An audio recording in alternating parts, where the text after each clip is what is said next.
Hello students, welcome to today's class. So today we are going to discuss encoding scheme और ये इस chapter का part 4 है। इससे पहले हम पार्ट 1, पार्ट 2, पार्ट 3 को डिस्कस कर चुके हैं, जिनमें कि हमने इस चैप्टर के काफ़ी सारे टॉपिक कवर कर लिए थे। ठीक है, तो अगर आपने वो वीडियो नहीं देखे हैं तो आप लोग देख लेना। उन वीडियोस का लिंक मैं इस वीडियो के डिस्क्रिप्शन में दे दूंगा, तो आप जाके चेक कर लेना। ओके, तो चलिए डिस्कस करते हैं इनकोडिंग स्कीम को। सो व्हाट इज इनकोडिंग स्कीम? तो पहले बात करते हैं इनकोडिंग स्कीम क्या है।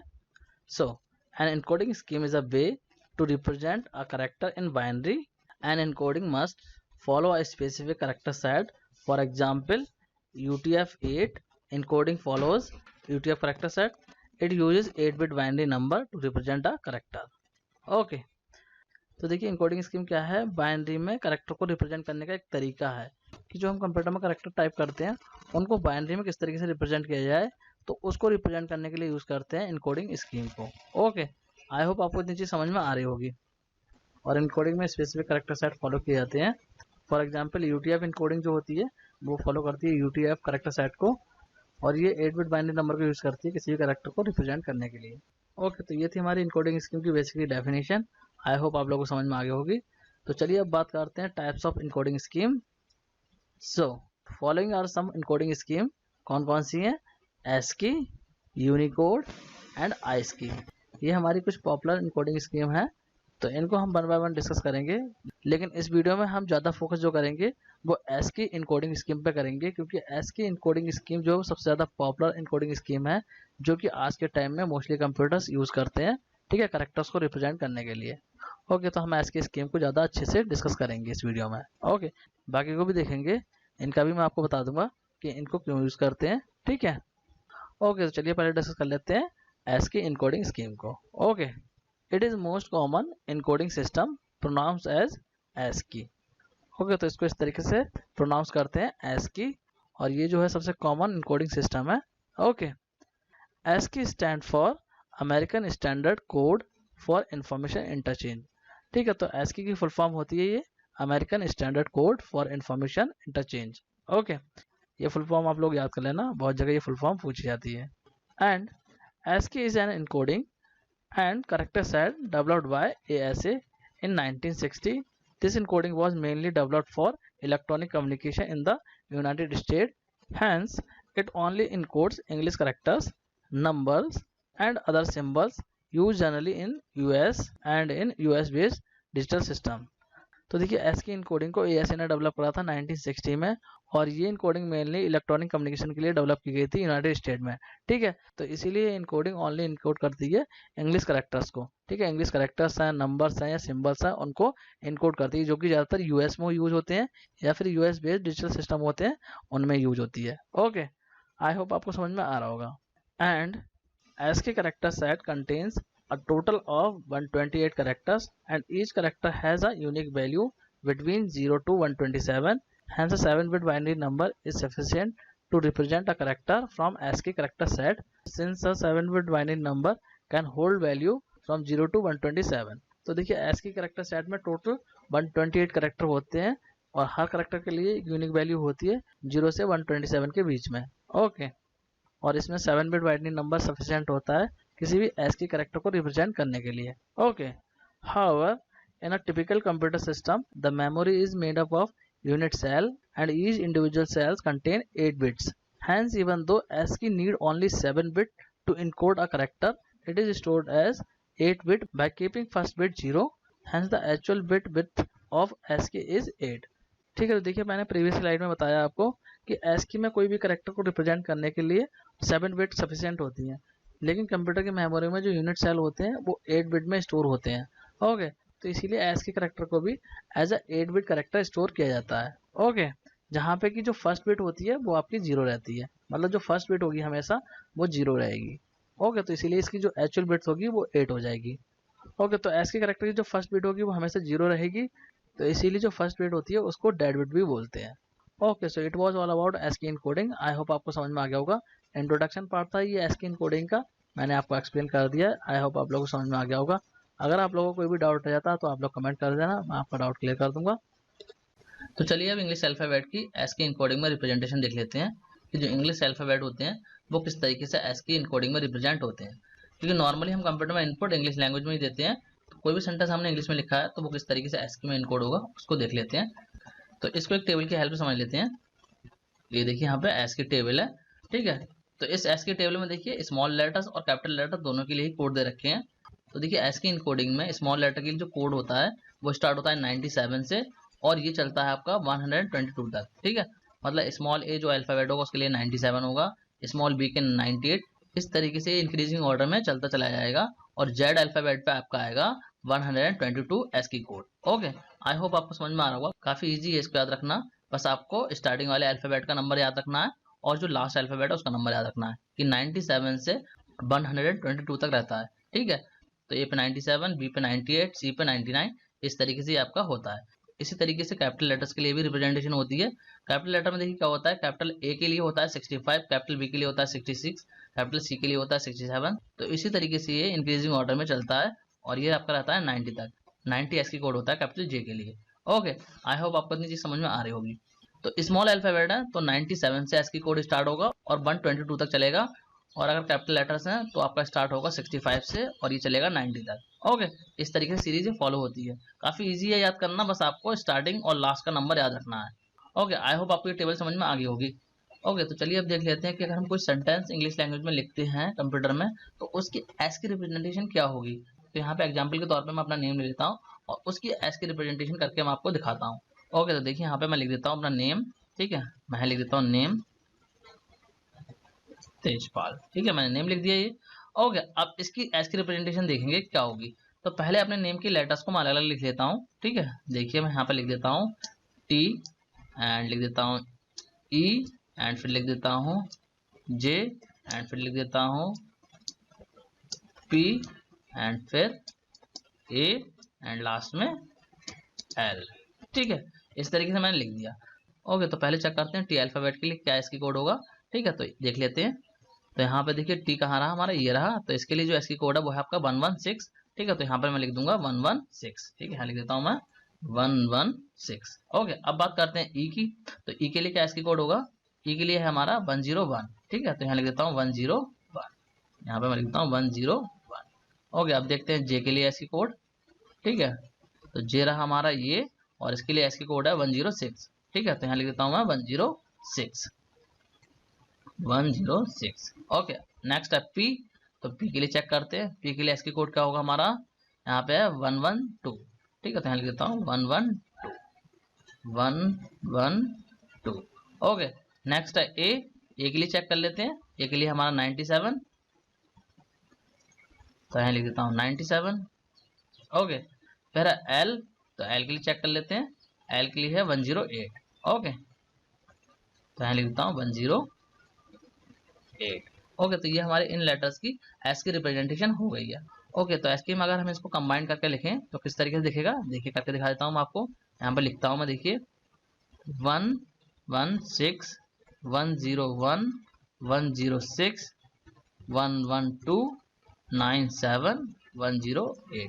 ओके, तो इस तरीके से मेरे नेम की ASCII रिप्रेजेंटेशन होगी। आई होप आपको समझ में आ रहा होगा किस तरीके से मैंने किया है। ओके, तो कंप्यूटर में जब भी मैं अपना नेम एंटर करूंगा तो वहां पे ASCII में इस तरीके से रिप्रेजेंट होगा। और कंप्यूटर जो है वो बाइनरी लैंग्वेज समझता है, क्योंकि कंप्यूटर जो होता है वो नंबर्स के फॉर्म में समझता है। ये चीज मैं आपको ऑलरेडी बता चुका हूँ। तो कंप्यूटर क्या करेगा, जो ASCII कोड है उसको कन्वर्ट करेगा बाइनरी में और वो उसको समझ लेगा कि यूजर ने क्या इनपुट किया है, ठीक है। मतलब क्या करेगा, इन नंबर्स को वो बाइनरी में कन्वर्ट करेगा तो उसे वो इन्फॉर्मेशन बाइनरी फॉर्म में मिल जाएगी। ओके, देखिए किस तरीके से होगी। इसके लिए क्या करना होगा, आपको इन नंबर्स को बाइनरी में कन्वर्ट कर लेना होगा और जो नंबर आएगा वो मेरे नेम की बाइनरी रिप्रेजेंटेशन हो जाएगी, ठीक है। चलिए मैं इसको करके दिखा देता हूँ आपको। तो पहले कन्वर्ट करते हैं 116 को बाइनरी में। तो इसको बाइनरी में कन्वर्ट करने के लिए मैं ऑनलाइन टूल का यूज कर ले रहा हूँ, जिससे कि हमारे जल्दी हो जाए और टाइम भी बचे, वरना काफी टाइम लग जाएगा इनको कन्वर्ट करने में बाइनरी में। ओके, तो यहाँ पे मैं ऑनलाइन टूल ओपन कर लेता हूँ। ओके, तो यहाँ पे लिखता हूँ डेसिमल टू बाइनरी कन्वर्टर, ठीक है। ये देखिए आ गया और इसको ओपन कर लेता हूँ मैं, ठीक है। ये देखिए डेसिमल टू बाइनरी कन्वर्टर आ गया है। तो पहला वाला नंबर क्या है हमारा 116, यहाँ लिखता हूँ 116। ओके, इसको कन्वर्ट करता हूँ तो ये देखिए बाइनरी में ये नंबर मिल गया है। इसको यहाँ से कॉपी कर लेता हूँ और कॉपी करने के बाद में यहाँ पे नोटपैड में इसे पेस्ट कर देता हूँ। ओके, फर्स्ट नंबर की बाइनरी रिप्रेजेंटेशन ये हो गई। अब देखते हैं सेकंड नंबर। सेकंड हमारा 101, तो 101 को भी कन्वर्ट कर लेते हैं 101 और कन्वर्ट करते हैं बाइनरी में। तो ये आ गया। इसको भी मैं यहाँ पे लिख देता हूँ स्पेस देके, ठीक है। इस तरीके से लिख दिया मैंने। एंड इसके बाद में नेक्स्ट नंबर हमारा 106, तो इसको भी कन्वर्ट कर लेते हैं। 106, ठीक है। तो इसका ये आ गया नंबर, इसको कॉपी करता हूँ एंड इसको यहाँ पे पेस्ट कर देता हूँ, ठीक है। इसके बाद में नेक्स्ट नंबर हमारा 112, मैं लिखता हूँ 112 और इसको कन्वर्ट करता हूँ, तो ये नंबर आ गया बाइनरी में। इसको कॉपी कर लेता हूँ यहाँ से और इसको भी मैं यहाँ पे लिख देता हूँ, ओके। इसके बाद नेक्स्ट नंबर है 97, तो इसको भी कर लेते हैं 97, कन्वर्ट करता हूँ बाइनरी में, तो ये नंबर आ गया। इसको कॉपी करता हूँ और इसको मैं यहाँ पे पेस्ट कर देता हूँ, ठीक है। एंड लास्ट नंबर हमारा 108, तो यहाँ पे इसको भी कन्वर्ट कर लेते हैं 108, ओके। तो ये नंबर आ गया बाइनरी में, इसको कॉपी कर लेता हूँ और इसको यहाँ पे पेस्ट कर देता हूँ, ओके। तो इस तरीके से हमारी बाइनरी रिप्रेजेंटेशन हो गई नंबर्स की। इन सबको कॉपी करके मैं यहीं पे दिखा देता हूँ, आपको सही से दिखेगा। जैसे कि ये देखिए यहाँ पे मैं लिख देता हूँ नंबर्स को, ठीक है, यहाँ पेस्ट कर देता हूँ। तो ये देखिए, तो ये जो नंबर्स हैं इनकी बाइनरी रिप्रेजेंटेशन ये आ गई है। मतलब क्या है, जो ये ASCII कोड है ये बाइनरी में इस तरीके से रिप्रेजेंट होगा, कंप्यूटर इसको बाइनरी में इस तरीके से समझेगा, ओके। अब यहाँ पे देखिए जो बाइनरी नंबर है वो 7 डिजिट के हैं, लेकिन कंप्यूटर में 8 बिट रिप्रेजेंटेशन होती है, तो इसीलिए हर नंबर के आगे 0 बढ़ा लेंगे जिससे कि इसकी 8 बिट रिप्रेजेंटेशन हो पाए, ठीक है। ये चीज मैं आपको ऑलरेडी समझा चुका हूँ। तो यहाँ पे मैं सबके आगे 0 बढ़ा दूंगा, तो मैं इसको करके दिखाता हूँ। नोटपैड में कर देता हूँ क्योंकि यहाँ पे एडिटिंग पॉसिबल नहीं है, ये स्क्रीन पर लिख रहा हूँ मैं, ठीक है। तो नोटपैड में कर देता हूँ मैं इसको, ये नोटपैड रहा मेरा, और यहाँ पे मैं कर देता हूँ इस चीज को, यहाँ पे करता हूँ हर नंबर के आगे 0 बढ़ा देता हूँ, 0, एंड यहाँ पे एक 0 लगा देता हूँ, स्पेस हटा देता हूँ और 0 लगा देता हूँ, ठीक है। इस तरीके से यहाँ पे स्पेस हटा देता हूँ, 0 लगा देता हूँ, यहाँ पे स्पेस हटाता हूँ, 0 लगा देता हूँ, यहाँ से स्पेस हटा देता हूँ और 0 लगा देता हूँ, ओके। और इसी तरीके से लास्ट वाले में कर देता हूँ, स्पेस हटा के 0 लगा दिया, ओके। तो अब जो फाइनल नंबर बाइनरी में ये आ गया है, इसको कॉपी कर लेता हूँ यहाँ से और यहाँ पे आपको एक्सप्लेन करता हूँ। देखिए यहाँ पे मैं लिख देता हूँ, यहाँ मैं, ठीक है, लिख देता हूँ इस तरीके से, ठीक है। तो ये हमारा फाइनल नंबर आ गया बाइनरी में। मतलब इस ASCII कोड की रिप्रेजेंटेशन बाइनरी में इस तरीके से होगी। तो जब भी मैं कंप्यूटर में अपने नेम को टाइप करूंगा तो उसकी ASCII रिप्रेजेंटेशन ये होगी, मतलब उसकी इनकोडिंग हो जाएगी ASCII में ये, और कंप्यूटर उसको बाइनरी में कन्वर्ट करके इस फॉर्म में समझ लेगा, ओके। तो मेरा नेम बाइनरी में इस तरीके से लिखा जाएगा। आई होप आपको समझ में आ गया होगा। तो इसी तरीके से इन्फॉर्मेशन कंप्यूटर में इनकोड होती है। तो आप किसी भी सेंटेंस की इनकोडिंग कर सकते हैं, इस तरीके से आपकी इनकोडिंग होगी और उसको आप बाइनरी में रिप्रेजेंट कर सकते हैं, ओके। अगर आपको अपना नेम बाइनरी में लिखना होगा तो आप इस तरीके से लिख देंगे। बहुत सिंपल है, आपको पता होना चाहिए कि आपके नेम के लिए ASCII कोड क्या होगा, और उस ASCII कोड को आप कन्वर्ट कर लेंगे बाइनरी में, तो आपका जो फाइनल बाइनरी नंबर होगा वो आपका नेम हो जाएगा, ओके। आई होप आप लोगों को समझ में आ गया होगा कि ASCII इनकोडिंग क्या होती है और किस तरीके से कंप्यूटर में इसकी रिप्रेजेंटेशन होती है। और इनके अलावा भी बहुत सारे कैरेक्टर्स होते हैं जिनकी ASCII इनकोडिंग होती है। देखिए कौन कौन से होते हैं, दिखा देता हूँ मैं आपको। देखिए ये टेबल है यहाँ पे, तो यहाँ पे देखिए ASCII इनकोडिंग में स्पेस के लिए 32 होता है, ठीक है। अगर आपको परसेंटेज का सिंबल लगाना है तो उसके लिए 37 होता है। तो इस तरीके से ASCII कोड दे रखे होते हैं बहुत सारे कैरेक्टर्स के लिए, ओके। तो चाहो तो आप इनको फॉलो करके ये कैरेक्टर भी इनपुट कर सकते हो। आई होप आपको समझ में आ रहा होगा। मतलब क्या है, कंप्यूटर में जब भी आप ये कैरेक्टर्स इनपुट करते हो तो वहाँ पे ये जो ASCII कोड होते हैं यही फॉलो होते हैं, ठीक है। इनको बाइनरी में कन्वर्ट करके कंप्यूटर समझ लेता है कि आपने क्या इनपुट करा है, okay. So it is all about ASCII encoding. I hope आप लोगों को समझ में आ गया होगा। अगर कोई भी डाउट रहता है तो आप लोग कमेंट कर देना, मैं आपके डाउट को क्लियर कर दूंगा। तो चलिए अब डिस्कस करते हैं यूनिकोड इनकोडिंग को। यूनिकोड इनकोडिंग क्या होती है, ठीक है, इसको भी डिस्कस कर लेते हैं। It is a world wide character encoding standard. Its main objective is to enable a single unique character set that is capable of supporting all the characters from all scripts as well as symbols that are commonly utilized for computer processing throughout the world। तो देखिए Unicode encoding भी ASCII encoding की तरह ही characters को represent करने के लिए use होती है। कैरेक्टर्स हैं, सिंबल्स हैं, या फिर आपकी कोई इमोजी है उसको रिप्रेजेंट करने के लिए भी हम यूज करते हैं यूनिकोड इनकोडिंग को, ओके। तो ये भी एक इनकोडिंग है जिसका यूज किया जाता है इन्फॉर्मेशन को रिप्रेजेंट करने के लिए। जैसे कि एग्जाम्पल के तौर पर मैं आपको बताऊं, जो इमोजी होती हैं, मतलब जो स्माइलीज होती हैं जो आप सेंड करते हैं, ठीक है, चैट में, तो उन इमोजीज के लिए भी यूनिकोड होता है, मतलब उसका एक यूनिकोड होता है। चलिए इसको मैं आपको दिखाई देता हूँ। तो इसकी एक वेबसाइट है, उस वेबसाइट पे चलते हैं। देखिए यहाँ पे मैं लिखता हूँ यूनिकोड, ठीक है, यूनिकोड लिखता हूँ। देखिए unicode.org ये वेबसाइट है, ओके। इस पे चलते हैं तो देखिए वेबसाइट आ गई है unicode.org। तो यहाँ पे देखिए हर करेक्टर के लिए यूनिकोड इनकोडिंग का एक कोड दे रखा है। यहाँ पे देखिए मैं सारी इमोजीज के लिए इनकोडिंग कोड दिखाता हूँ आपको। डायरेक्टली यहाँ पे इमोजी लिख के इनकोड लिख देता हूँ, इमोजी यूनिकोड लिख देता हूँ, ठीक है। इस तरीके से एंटर कर देता हूँ और यहाँ पे देखिए सारी इमोजी की लिस्ट आ जाएगी।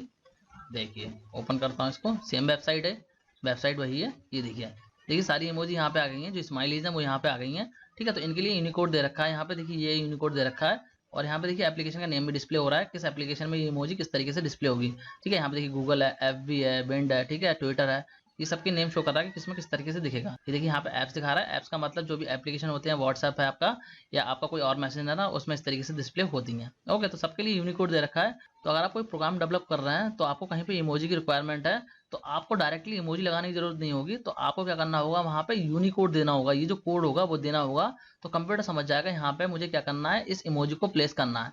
तो जब उस प्रोग्राम की प्रोसेसिंग होगी तो उसके आउटपुट में इमोजी डिस्प्ले हो जाएगी। ओके, आई होप आप लोगों को समझ में आ गया होगा यूनिकोड इनकोडिंग क्या होती है। तो अब बात करते हैं आईएस की इनकोडिंग की। Okay, so what is ISCII? ISK stand for Indian Script Code for Information Interchange for Indian Languages. It is an 8-bit code to represent Indian scripts. तो देखिए ISK की फुल फॉर्म होती है Indian script code for information interchange. तो ये जो है Indian languages को इनकोड करने के लिए यूज होती है और ये जो है 8 बिट में कोड को रिप्रेजेंट करती है। These codes are used for 10 Indian scripts: Devanagari, Punjabi, Gujarati, Odia, Bengali, Assamese, Telugu, Kannada, Malayalam and Tamil. तो ये जो कोड होते हैं रिप्रेजेंट करते हैं 10 इंडियन स्क्रिप्ट को, जिसमें कि देवनागरी है, पंजाबी है, गुजराती है, उड़िया है, बंगाली है, ठीक है, असमी है, तेलुगु है, कन्नड़ है, मलयालम है, तमिल है। ये सारी स्क्रिप्ट जो है वो रिप्रेजेंट होती हैं आईएस की इनकोडिंग की हेल्प से। ओके, आई होप आपको समझ में आ रहा होगा। सिंपली आईएस की इनकोडिंग जो है वो इंडियन लैंग्वेजेस को रिप्रेजेंट करने के लिए यूज होती है। ओके, तो जब भी हम कंप्यूटर में हिंदी, पंजाबी या फिर गुजराती इन लैंग्वेजेस में इनपुट देंगे तो उस टाइम पर आईएस की इनकोडिंग यूज होगी। Okay, so it is all about ISCII encoding. I hope आपको समझ में आ गया होगा। So student, now we have discuss all type of encodings. जो भी इनकोडिंग आपकी इस चैप्टर में दे रखी थी वो सारी हमने डिस्कस कर ली है। इनकोडिंग क्या होती है उनके टाइप्स को भी डिस्कस कर लिया है। आई होप आप लोगों को समझ में आ गया होगा। अगर आप लोगों को कोई भी डाउट रहता तो आप लोग कमेंट करके बताना। सो स्टूडेंट, आज की इस वीडियो में इतना ही। सो नेक्स्ट वीडियो में हम नेक्स्ट चैप्टर को स्टार्ट करेंगे जो कि होगा हमारा chapter number 3। So student, that's it for this video. Thanks for watching.